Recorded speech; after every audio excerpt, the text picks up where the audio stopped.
Hey there! So today we have a recap of Pastry Town. So Pastry Town is Other Half's beer festival that they just ran in Industry City in Brooklyn, highlighting pastry stouts. So I'm going to be running through some of my favorite beers there. Obviously, you guys want to hear about that. Some of my opinions about the trends in beer, about pastry stouts, and then also just about the festival in general. So first off, I actually have to really thank the awesome people that hung out. A lot of industry people. I love you guys. It was such a great day, and I will say that a lot of the focus of the event was not really hanging out and like trying all the crazy beers and all these like, you know, crazy stouts. I spent a lot of time just hanging out with great friends and also just other people in the industry, and just really enjoyed that. So that was really the takeaway for me about the event.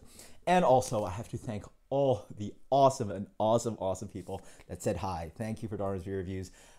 It felt weird having people take pictures of me and people like looking like, who's this guy? Like, why are there people taking a picture with him? Super flattering, and I really, from the bottom of my heart, really appreciate it. It really makes the videos feel really special when people like do stuff like, hey man, can I take a picture with you? It's flattering, it's exciting, it's just so cool, and I really appreciate you guys. Thank you guys so much for that. So let's talk about my favorite beer. So number one, my favorite brewery goes to Hidden Springs. So if you go to Tampa, Florida, the most well-known breweries you're going to know about are Cigar City, obviously, and then Angry Chair, which is the king of pastry stouts. Guess what? Hidden Springs killed it for me. Amazing pastry stouts. I felt in general there were okay pastry stouts to meh pastry stouts. A lot of them had cool ingredients in them, but they're just sweet and sweet and sweet. A lot of residual sweetness. And again, if you're going to be drinking pastry stouts all day, your palate is just going to be fatigued, and you're really not going to find the nuances of even the additional ingredients you're going to put in. You're really going to taste a base stout, and the base stout has tons of sugar on it, and you're just going to get tons of residual sweetness, and it's just going to be like a saccharinely sweet, flabby beer. And a lot of the beers came off that way. Hidden Springs didn't do that. Their beer had beautiful base stout balance and roast to it. So they actually, in my opinion, if you're going to make a great pastry stout, make a great base recipe and then throw the ingredients on top of that. Hidden Springs did an amazing job at that. They also had great Berliner there. The other beer that really blew me away was Peach Brandy Vanilla Dilemma. What is that? Peach Brandy Vanilla Stout, excuse me. The reason I actually tried this beer was I actually got a bite beforehand, and I went to Ends Meat. You have to go there. Beautiful butcher shop, one of the best sandwiches I've had all year. And this guy, hyperbole, and I thought it was a little silly, he was like, dude, that Peach Brandy Vanilla Dilemma America's Solera is the most complex beer I've ever tried in my life. And I was like, what? What is the guy talking about? I only, almost rolled my eyes a little bit and tried it. Rolled my eyes a little bit, and I went to try the beer, and holy smokes, it is a weird beer. I mean, it took like peach brandy vanilla in a stout, and the peach brandy liqueur flavor is really weird in there. There's a little bit kind of like based out, kind of ashy kind of thing. There's a vanilla thing coming in. It's a weird beer, super complex, fun as hell, doing something really cool with pastry stout, which can be a little bit sort of like make a sweet base beer, add in lactose, vanilla, chocolate, whatever ingredients that are sweet and confectionery, right? Like it sort of sits there, kind of that kind of like unexciting kind of flavor profile. Whereas like this was like impact. You're like, what is going on here? And then I would say like those are really honestly the two huge highlights for me. The other brewery that I got to try, which was obviously pretty exciting that people want to hear about probably, is Three Chiefs. I got to try their Faha, which is their coconut Imperial Stout, one of 2018's most highly rated, most sought after beers, hundreds of dollars in secondary. And honestly, that beer was just, again, pretty sweet. Definitely pretty special. Just like you wait on that beer and the flavor just like explodes. Like that was one of the biggest impact beers I had of the day. But again, just like very sweet of a beer. So definitely worth trying.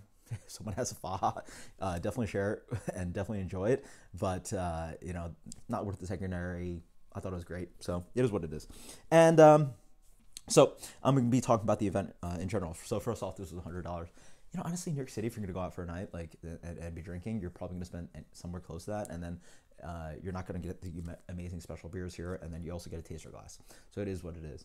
I thought the event was pretty well run, quite large. I will say the bathrooms were a little bit weird because the bathrooms were not attached to the event. You had to like leave the space and find a bathroom, which is a little bit time consuming and annoying. As for my personal logistics, I would tell you that I ended up showing to the festival. It was a 4-hour festival, showing up to the festival about an hour 15 late to the festival, and you know, that's just my personal preference. I just didn't feel like I needed to do 4 hours of this event, and 3-ish hours was more than enough. You know, I walked to the event feeling good. I didn't feel like tanked and stumbling and all that stuff, and that was huge for me. One of the ways to avoid that is, I mean, this is too big of a glass, but imagine the taster glass being a third of this size, or probably let's say half the size or something like that. They fill it up with about 3+ ounces on the glass. I'm like, hey, listen, don't give me that. Give me that little short one. Give me like an ounce. Give me an ounce and a half. I want to taste it. A lot of beer was poured out. Taste it. Give a little sip. And then move on, try more beer. And honestly, I spent a lot of the time catching up with friends, hanging out with industry people, and I really found that that was the highlight of the event for me, the people that I got to see instead of really the beer. The beer was, ancillary and a great focus, but really the amazing people in the industry and the amazing people that I know in New York is just really what made the event special. And then now we have the end story. So what do we talk about pastry stouts in general? So general trend, again, I find that they're generally too sweet. I find that if you make a beer, make sure you have a great base Imperial stout that can really sit up to those adjuncts you're going to add. And that's one of the trends I'd like to see. And then number 2, the huge one, the secret, is barrel aging. We've been doing this for a while. I mean, think about something like Founder CBS. That is pretty much a pastry stout. It's coffee, it's maple syrup, chocolate, blah, blah, blah. And that beer is amazing for a reason. KBS is amazing for a reason. I think a lot of these beers lack complexity, and the reason is that they're easier to turn over. You're making a big high-gravity Imperial stout, and then you're adding all these ingredients in them, and they sort of just sit there sweet on top of sweet. I think adding casks, anything from, mostly American breweries are going to be using bourbon barrels, but throwing these beers in cask would just offer wonderful amounts of complexity. We're talking about Founders has already done this, and we're talking about Goose Island has already done this, and I hope that more breweries take the turn of using pastry stout as a way to use it as a base to end up aging. And I think casks and bourbon barrel aging would really make the style and jump it to the next level. Speaking about that, I forgot one of my favorite beers of the entire festival. It was Perennial BA Sump. BA Sump is their barrel-aged Imperial coffee stout. It's been a beer that's been around for years. I remember enjoying that beer years ago and loving that beer. And guess what? There was no line for it. Everybody was waiting for these super long lines. And honestly, these lines were an hour long. There are breweries that I wish I got to try.